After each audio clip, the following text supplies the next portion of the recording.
Bismillahirrahmanirrahim. Elhamdülillahi Rabbil alamin. Vessalatu vesselamu ala Rasulina Muhammad ve ala alihi ve sahbihi ecma'in.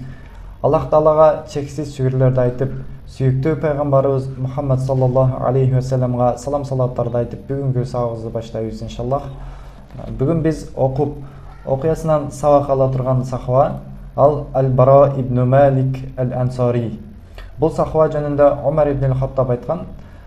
Bara ibn Malik'ti армияга, кошундарга башчы кылып койбогула, ал башчы кылып койсоңор дейт. Ошол кошунда ошол армияны жок кылып салышы мүмкүн дейт. Эмне үчүн? Себеби бул бир гана алга деп турган сахаба болгон да. Эч артка кайтып чегинген эмес, бир гана алдыга деп душман көрсө эле дароо согушууга киришип кеткен да. Эч нерседен коркпогон жүрөктүү сахаба болгон. كان أشعث أغبر ضئيل الجسم معروق العزم تقتحمه عين رائيه ثم تزور عنه إزرارا дейді. Бұл сахаба чарчы башаламан болгон, эч таралган, тартиптүү турган эмес, чарчы башаламан болуп турган, жана денеси дайым топурак чаң болуп жүргөн.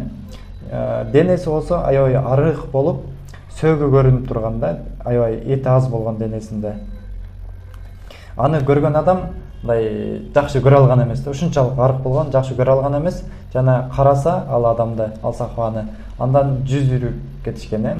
Карагысы келбей турган жалык ушундай денеси арык болгон да, сөктөрү чыгып турган. ولكنه مع ذلك قتل 100 من المشركين مبارزة وحده عدا عن الذين قتلهم في غمار المعارك مع المحاربين. Бирок ага карабай ушунчалык күчтүү болгон, ушунчалык жүрөктүү, эрктүү сахаба болгон, согушка кирелекте эле, мурун согуштарда, кинолордо деле көрсөңүздөр керек, согушта эки армия турат дагы, биринчи согуш баштале электе эң күчтүүлөрүн ортого салышат, күрөшкөн ортодочу. Ошондой жерде 100 адамды өлтүрүп койгон дейт. Согуш баштале электе эле 100 адамды өлтүрүп койгон. إنه الكمي الباسل المقدام الذي كتب الفاروق بشأنه إلى عماله في الآفاق ألا يولوه على جيش من جيوش المسلمين خوفا من أن يهلكهم بإقدامه. Умар ibn al-Khattab ал учурда ар жактарга армияларды, кошундарды жөнөтүп турган, капыр өлкөлөрүн басып алып, ошол жерлерди фатх кылыш үчүн жөнөтүп турган адамдарды, элчилерди жөнөтүп айткан, Bara ibn Malikти кошунга башчы кылбагыла, бул ошол кошунду жок кылып коюшуна себеп болот. Себеби бул эч качан коркпойт, жүрөксүз, эрктүү сахаба, бир гана алдыга деп туруп алат деп ошентип буйруган. إنه البراء ابن مالك الأنصاري أخو أنس ابن مالك خادم رسول الله صلى الله عليه وسلم. Bara ibn Malik Anas ibn Malik'in bir tuğanı. Anas ibn Malik'ti birinci sabakta ötkönbüz. İnşallah görelekler görüp alsanızlar bolot okuyaсын. Oşonun bir tuğanı bolot. ولو رحت أستقصي لك أخبار بطولات البراء ابن مالك لا طال الكلام وضاق المقام لذا رأيت أن أعرض لك قصة واحدة من قصص بطولاته وهي تنبيك عما عداها. Эгер Bara ibn Malik'tin окуяларын, батырлыктарын, эрктүүлүктөрүн эгер сага айтып бере турган болсом, сөз аябай узап кетет. Ошондуктан сага анын бир гана окуясын айтып берем. Ошол окуясы гана анын кандай сахаба болгондугунан кабар берип турат. تبدأ هذه القصة منذ الساعات الأولى لوفاة النبي الكريم صلى الله عليه وسلم والتحاقه بالرفيق الأعلى حيث طفقت قبائل العرب تخرج من دين الله أفواجا. Бул окуя качан башталат? Пайгамбарыбыз жан берип, Аллах Тааланын Раббысынын жанына барган кезде башталат. Ал кезде пайгамбарыбыз жан бергенден кийин мусулмандар ислам дининен чыгып башташат. Иманы суз болгондор, иманы бышык болбогондор жана мунафыктар аччык эле ислам дининен баш тартып башташат да, аябай көп болуп. Жамаат болуп баш тартып башташат. Кудум эле жамаат болуп исламга кирген сыяктуу. Аларды муртад деп коебуз. Ислам дининен чыгып кеткендерди муртад деп коебуз. Хатта лам ябқа алал ислам. Исламда бир гана Мекка, Мадина жана Таиф жана араб өлкөлөрүнүн кээ бир жерлеринде иманы бышык болгондор гана калган. Ислам дининде 3 гана шаарда болгон жана кээ бир элдерде иманы бышык болгон сахабалар гана исламды тутунуп динден чыкпай калышкан. Ва жамаатун мутафарриқатун хуна ва хунак миммен саббата Аллаху кулубахум алал иман. صمد الصديق رضوان الله عليه لهذه الفتنة المدمرة العمياء صمود الجبال الراسيات. Абу Бакр ас-Сиддиқ Аллахтан разы болсын, ушул фитнага аябай сабыр кылды дейт. То канчалык ордунан кыймылдабай тура турган болсо, Абу Бакр ас-Сиддиқ да ошондой бекем туруп ушул нерседе, ушул муртаттар менен күрөштү, исламдан баш тарткандар, ислам дининен чыгып кеткендер менен күрөшүп жатты. Жана мухажирлерден жана ансарлардан болгон кошун топтоду. 11 армия топтойт. Ансарлардан жана мухажирлерден болгон. Жана ар бир армияга, ар бир кошунга бирден башчы шайлап коет. ودفع بهم في أرجاء جزيرة العرب ليعيدوا المرتدين إلى سبيل الهدى والحق. Ошол армияны араб өлкөлөрүнүн ар тараптарына жөнөттү. Муртат болуп исламдан чыгып кеткендерди акыйкат туура жолго кайра кайтаруу үчүн. وليحملوا المنحرفين على الجادة بحد السيف. Ошондой эле эч эле баш тартып туруп алгандарды кылычтын кыны менен ислам динине киргизиш керек болгон ал учурда. وكان أخوى المرتدين بأسا وأكثرهم عددا Banu Hanifete ashabu Musaylimetel Kezzab. Murtattardın en ziyandысы, en күчтүүсү Banu Hanifага тийиштүү Musaylimetel Kezzab'dын кошуну болгон, армиясы болгон. Ошолор аябай күчтүү болуп, мусулмандарга аябай катуу туруштук беришкен. Faqat ijtama'a li Musaylimata min qawmihi wa khulafaihim 40,000 min ashidda'il muharibin. Musaylimetel Kezzab'dын айланасында 40 миңден ашуун армия чогулуп мусулмандарга каршы турушту. وكان أكثر هؤلاء قد اتبعوه عصبية له لا إيمانا به فقد كان بعضهم يقول أشهد أن مسيلمة كذاب ومحمدا صادق. Ошондо ага эли ага ишенгени үчүн, ага иман келтиргени үчүн аны ээрчишкен жок. Тескерисинче ага тууганчылык жагынан, тааныштык жагынан ээрчишти да. Жада калса кээрлери айтып жатышты. Мен көлүк келтирем, акыйкатта Мусайлима бул каззаб дейт. Жетип барган жалганчы дейт. Ал эми Мухаммад Аллахтын элчиси деп көлүк келтиришкен.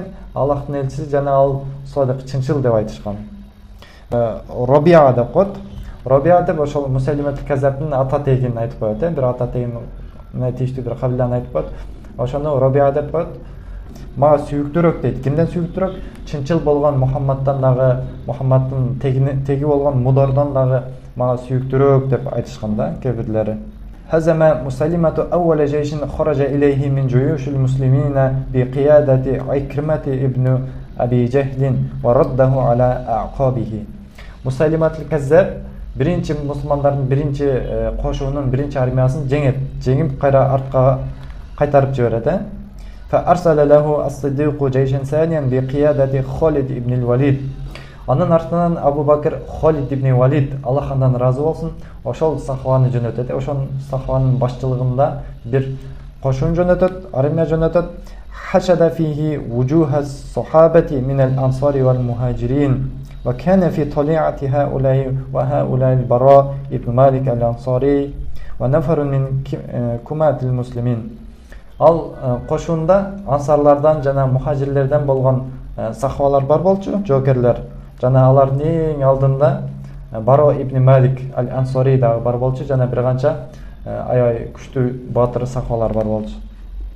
Эки кошун жолугуп муртаттар менен мусулмандар жолугушту Ямама деген жерде. Фама хуа илля қалилун حتى رجحت كفة مسيلمة وأصحابه وزلزلت الأرض تحت أقدام جنود المسلمين وطفقوا يتراجعون عن مواقفهم حتى اقتحم أصحاب مسيلمة فسطاط خالد بن وليد وأقلعوه من أصوله. Эки кошун, эки армия жолугуп согушуп, аябай катуу согушуп жүрөт ортолорунда. Мусайлимат Каззабтын кошуну аскерлери аябай көп да, ошолор үстөмдүк кылып башташты да. Үстөмдүк кылып башташып, мусулмандардын астындагы жер титиреп кетти дейт. Кыйыр түрдө айтып жатат, мындайча айтканда мусулмандарга аябай оор келди дейт. Жада калса, Халид ибн Валиддин чатырына чейин жетип келишип, чатырын алып салышты, жыгытып салышты дейт. Аялын өлтүрүп коюшуна аз калды. Халид ибн Валиддин аялын куткарып калышты, өлтүрүшүнө аз калды дейт. وإن ذلك شعر المسلمون بالخطر الداهم وأدركوا أنهم إن يهزموا أمام مسلمة فلن تقوم للإسلام قائمة بعد اليوم. Ушул согуш аябай катуу болуп, алар үчүн өтө коркунуч жаратып жатканын сезишип, эгер жеңилип калыша турган болсо, ушулдан кийин ислам жок болуп кетет, ислам дини деген жок болуп кетет, жана Аллах Таалага эч ким ибадат кылбай калат, жана Аллах Таалага ширк кылып башташат кайра эле деп ойлошту. Ошентип Халид ибн Валид өзүнүн армиясын тартипке салат кара, башаламандык болуп кеткен болчу да. Ошону тартипке салып, мухажирлер менен ансарларды бөлүп эки жакка тизет. Эмне үчүн андай кылат? Ал жерде бир тараптан аябай алсыздык кылып атышкан болчу да. Ошол жактан душмандар аябай күчтүү кирип келип аткан болчу. Ошону билиш үчүн ошентип бөлөт. وَدَارَتْ بَيْنَ الْفَرِيقَيْنِ رَحَى مَعْرَكَةٍ دُرُوسٍ لَمْ تَعْرِفْ حُرُوبُ الْمُسْلِمِينَ لَهَا نَظِيرًا مِنْ قَبْلِ. Муртаттар менен мусулмандар кайра жолугушат дагы, аябай катуу согуш күчөп кетет. Буга чейин эч болбогондой согуш болот экен да, аябай жаман согуш болот экен. وَثَبَتَ قَوْمُ مُسَيْلِمَةَ فِي سَاحَاتِ الْوَغَى ثَبَاتَ الْجِبَالِ الرَّاسِيَةِ وَلَمْ يَأْبَهُ لِكَثْرَةِ مَا أَصَابَهُم مِنْ قَتْلٍ.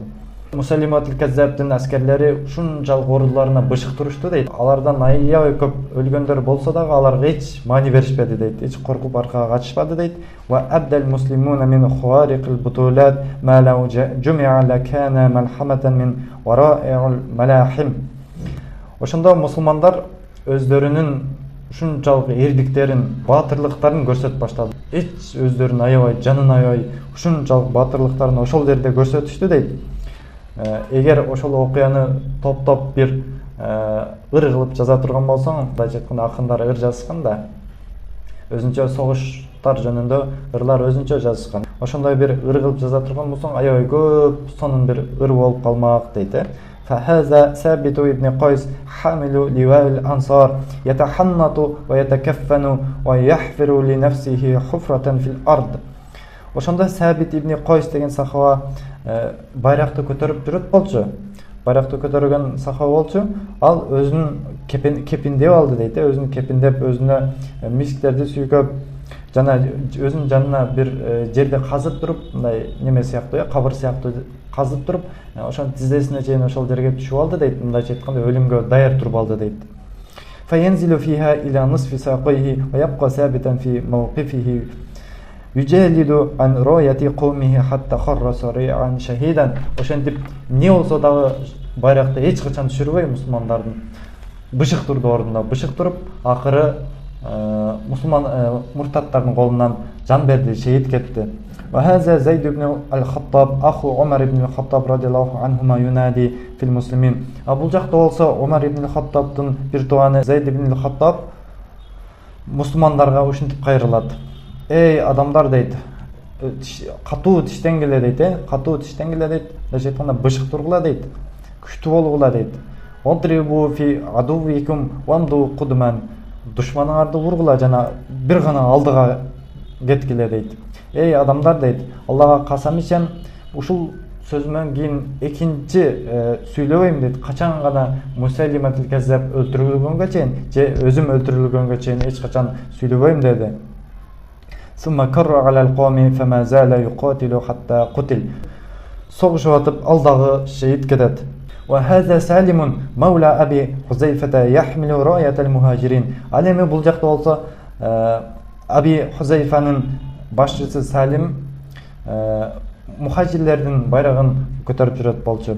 فَيَخْشَى عَلَيْهِ قَوْمُهُ أَنْ يَضْعُفَ أَنْ يَتَزَعْزَعَ فَقَالُوا لَهُ إِنَّا لَنَخْشَى أَنْ يُؤْتَ مِنْ قِبَلِكَ. Анын эли ага айтышты: "Эй, сен тараптан коркуп жатабыз. Сен жактан бу душмандар кирип келишинен жана сен бутта тура албай калышыңдан, корый албай калышыңдан коркобуз өзүң тарапты" деп айтышканда, ал айтат: "Эгер мен тараптан душмандар кирип келе турган болсо, бекер эле Куранды ташып жүргөн адам болуп калам" деп атат да, мындайча айтканда. Эч пайдасыз эле бирөө болуп калган болом, мага ишенгиле мен акырына чейин өлгөнгө чейин туруп берем деп атат. "Сумма карра ала а'даиллахи каррatan basilatan hatta usiba". Жанын эч аябастан өз тарабын коруду, ошентип ал дагы шейит болот. "Валакинна бутулати хаулай жамиан татабаалу амама бутулати al-Bara ibn Malik радиаллаху анху ва анхум ажмаин". Бирок бул бардык сахабалардын окуясы дейт. Al-Bara ibn Malik'тин окуясынын жанында эч нерсе болбой калат. Аллах алардын баарынан разы болсун. "Залика анна Халидан хина ра'a ватис al-ma'rakati yahma wa yashtad التفت إلى البراء بن مالك وقال إليهم يا فتى الأنصار". Халид ибн Валид согуш айя күчөп кеткенин көрөт дагы, Al-Bara ibn Маликке карайт дагы: "Эй, Бара ибн Малик, не болуп атасыңар? Алдыга жылбайсыңарбы?" деп буйрук берет. Бара ибн Малик өзүнүн элине карап туруп айтат: "Эй, Ансар эли, силер бүгүндөн баштап Мадинага кайтабыз деп ойлобогула. Силер бүгүндөн баштап Мадина деген шаар жок силерге. Силердин бара турган жериңер бүгүндөн баштап бир гана Аллах Таала жана бейиш" деп айтат. Өзүнүн кылычын көтөрөт дагы, душмандын арасына чуркап кирип кетет, жана жанындагылар дагы аркасынан чуркап кетишет. ويعمل السيف في رقاب أعداء الله حتى زلزلت أقدام مسيلمة وأصحابه. Душмандарды өлтүрүшөт, муртаттарды. Жана Мусайлиматул Каззаб жана анын достору аябай мындай алсыздап калышат да. Азайып, аскерлерди азайып калышат. فلجأوا إلى الحديقة التي عرفت في التاريخ بعد ذلك باسم حديقة الموت لكثرة من قتل فيها في ذلك اليوم. Ошентип Мусайлиматул Каззаб жана анын досторуна аябай оор келет бул согуш. Алар алсыздап башташат дагы, качып жөнөшөт. Качып барып ошол жакта бир бакча бар болот. Ошол бакчанын ичине кирип бекинип алышат. Ошол бакчаны өлүм бакчасы деп атап коюшкан. Ошол күндөн кийин өлүм бакчасы деп аталып калган, себеби анын ичинде аябай көп адамдар өлгөн. كانت حديقة الموت هذه رحبة الأرجاء سامقة الجدران. Ал бакча ичи аябай чоң болот жана анын дуалы дейт, аны ороп турган дуал аябай бийик болот. فأغلق مسيلمة والآلاف المؤلفة من جند عليهم أبوابها.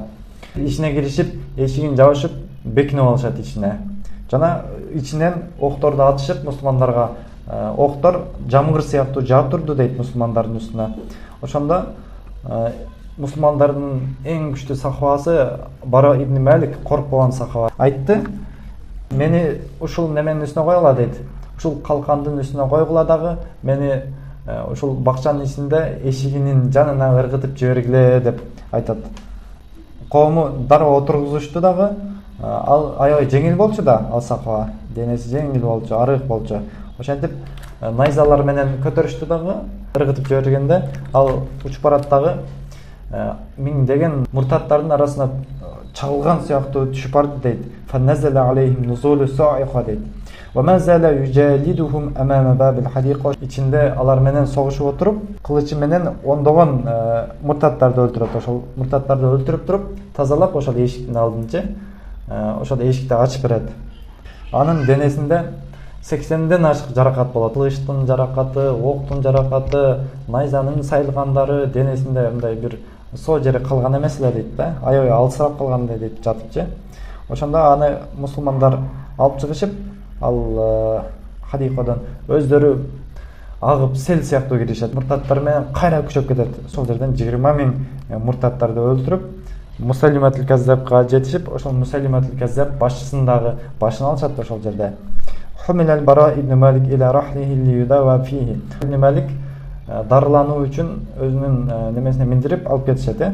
وأقام عليه خالد بن الوليد شهرا يعالجه من جراحه حتى أذن الله له بالشفاء.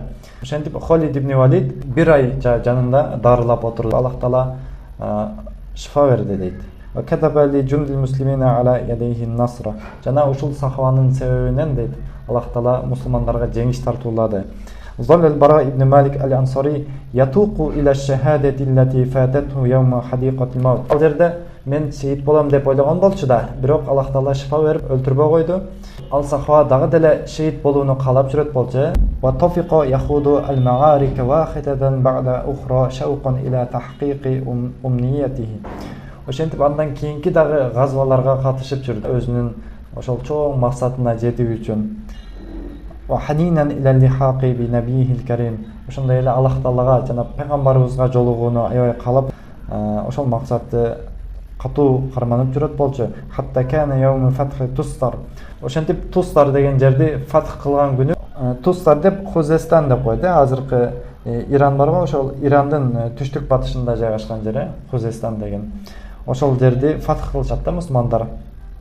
Фақат тахассана al-фурсу фи ихтал qilal mumarradati.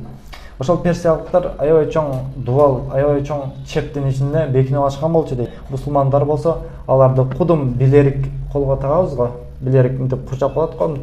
Ушул билерик сыяктуу чепти мусулмандар курчап алышкан болчу дейт.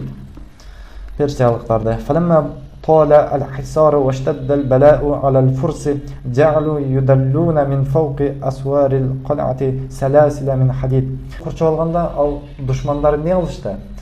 Саласил, мындай чекинде илмектер болот эле. Аябай чоң илмек, бул жагынан 3 мындай шиш болгон илмектер бар го. Ошондойлорду жипке байлап туруп, үстүдөн чептин үстүнөн ыргытышкан да, ылдыйгачы мусулмандар чыкканга аракет кылган, жалар менен атышкан.